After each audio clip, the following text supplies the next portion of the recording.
जय श्री राम। बहुत स्वागत आपका आपके अपने बेहद खास कार्यक्रम में। मेरे मीन राशि के प्यारे जातक जातिका, आखिर बड़ा परिवर्तन आपके लिए अक्टूबर में होने ही जा रहा है। 12 वर्ष के बाद आपकी राशि स्वामी बृहस्पति उच्चस्थ होने जा रहे हैं और पंचम भाव के अंतर्गत जा रहे हैं। बहुत बड़ी खुशखबरी आपको देने जा रहे हैं। लेकिन अक्टूबर का महीना साधारण महीना नहीं है। अक्टूबर का महीना कामना पूर्ति का महीना है, इच्छा पूर्ति का महीना है। भारत के सनातनी का सबसे बड़ा त्योहार दिवाली इस महीने में है। दिवाली वो रात्रि जिस दिन व्यापार वृद्धि के लिए, धन की प्राप्ति के लिए, लक्ष्मी की कृपा के लिए हम पूजन इत्यादि करते हैं। नेगेटिविटी दूर करने के लिए, शेयर मार्केट से फायदा के लिए, तंत्र मंत्र बाधा जादू टोना निवारण के लिए। और इस बार आपकी सब लोगों की बड़ी इच्छा थी बहुत दिन से कि साहब हमारे लिए कुछ कीजिए आप। तो इस बार बहुत कुछ करने जा रहा हूँ जिसमें आपको भी सम्मिलित होना है। एक वर्चुअल यज्ञ कराने जा रहा हूँ, जिस यज्ञ के माध्यम से आप मुझे कॉल करेंगे, देश में रहते हैं या विदेश में। मैं कुछ सामग्री आपको प्रोवाइड कराऊंगा, भेजूंगा। उस सामग्री को आपको लेना है और उसी सामग्री के द्वारा मेरे साथ आपको यज्ञ करना है। इस यज्ञ को पूरे घर में घुमाएंगे। इस यज्ञ से आप देखेंगे कि आपको अपने घर में एक पॉजिटिविटी का अनुभव होना शुरू हो जाएगा और धीरे धीरे पैसा इत्यादि रुकना, मानसिक प्रसन्नता और ये जितनी भी नेगेटिविटी है वो आपकी दूर होगी। यदि आप भी चाहते हैं कि इस दिवाली पर आप वो फायदा ले पाएँ तो आप मुझे कॉल कर सकते हैं और मेरे साथ कनेक्ट हो सकते हैं और अपना समय जरूर प्राप्त कर सकते हैं। साथ में सामग्री वगैरह पहले प्राप्त कर लें ताकि आप आराम से चीज़ें मैनेज कर सकें। राम कथा, श्रीमद् भागवत कथा, श्री शिव महापुराण की कथा आप चाहते हैं कि मेरे द्वारा हो, उससे ग्रहों की शांति हो, जीवन में प्रसन्नता हो, भक्ति का प्रचलन बढ़े, तो आप उसके लिए मेरे साथ संपर्क कर सकते हैं। रात को 9 बजे, दोपहर को 12 बजे लाइव आता हूँ। आप आइए लाइव और मेरे साथ जुड़िए, फ्री में बात कीजिए। पहले और बाद में बात करने के लिए कॉल अपॉइंटमेंट लेकर बात कर सकते हैं। अब आइए बात कर लेते हैं। 12 वर्ष बाद मीन राशि के स्वामी बृहस्पति उच्चस्थ होंगे और उच्चस्थ होकर जाएंगे कहाँ? पंचम भाव में जाएंगे। तो सबसे पहली बात अगर मैं आपके लिए करूं कि आप वो 9 दंपत्ति जो संतान को लेकर के बहुत दिन से चिंतित थे, उनकी चिंता दूर करने का समय ग्रहों ने दे दिया है। आपकी चिंता दूर होने जा रही है।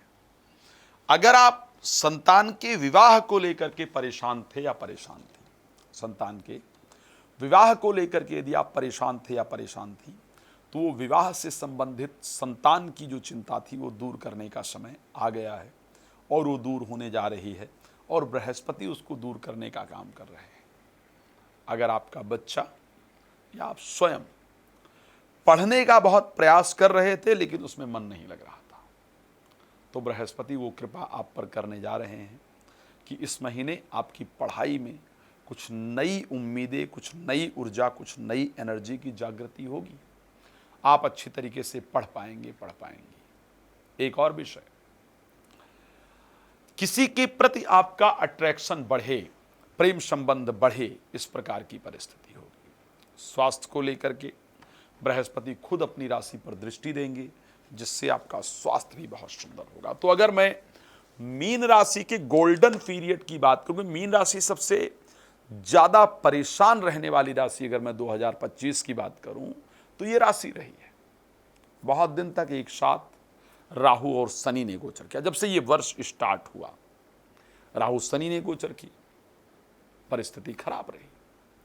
मंगल फिर शनि के सामने आ गए, कन्या राशि में मंगल ने गोचर किया, तो फिर वैवाहिक परिस्थिति भी खराब रही, खुद की भी अशांति रही, परिस्थितियां खराब रही। ये बहुत दिन बाद ये वक्त आपके सामने आया है जब आपके राशि स्वामी एक अच्छा परिवर्तन करेंगे और आपके जीवन के लिए एक अच्छा रिजल्ट जरूर प्राप्त होगा। तो मुझे खुशी है इस बात की कि आपके जीवन में अच्छा समय आए, आपका जीवन सुख समृद्धियों से परिपूर्ण हो। ये हमारा प्रयास, ये हमारी कोशिश हमेशा आपके साथ रहती है और होगा। हाँ, कुछ चीज़ें हैं जिस पर ध्यान देने वाला होगा। एक और विषय जो बड़ा अच्छा होगा इस महीने आपके लिए, वो होगा 27 तारीख को। 27 से 30 तारीख, 3-4 दिन का जो समय होगा, जब जो भाग्य के स्वामी मंगल हैं वो वो वृश्चिक राशि में जाएंगे, 1.5 साल बाद ये होने जा रहा है। और शायद मुझे लगता है आपके जीवन में बहुत कम ऐसा हुआ होगा, अगर आपकी उम्र 23-24 साल तक है, जब बृहस्पति उच्चस्थ रहे हों, मंगल मीन राशि में रहे हों, और मंगल क्षमा चाहूँगा शनि मीन राशि में रहे हों और मंगल भाग्य स्थान में आ जाए। तो एक बहुत बड़ा परिवर्तन ये आपके लिए है, जो भाग्य उदय का सबसे सुंदर साधन होने वाला है। लेकिन 27 तारीख से पहले भाग्येश का अष्टम भाव में होना आपको बहुत परेशान करेगा। आपके हर काम में रुकावट आ रही होगी, जिसको लेकर के मन परेशान हो रहा होगा, समझ नहीं आ रहा होगा आखिर मैं क्या करूं। विचलित नहीं होना है, हनुमान जी की शरण में जाना है, हर रुकावट के लिए हनुमान जी की शरण में जाना है और कहना है कि सब सुख लहें तुम्हारी सरना और तुम रक्षक काहू को डरना। हे प्रभु, आप रक्षक हैं तो मैं क्यों डरूं।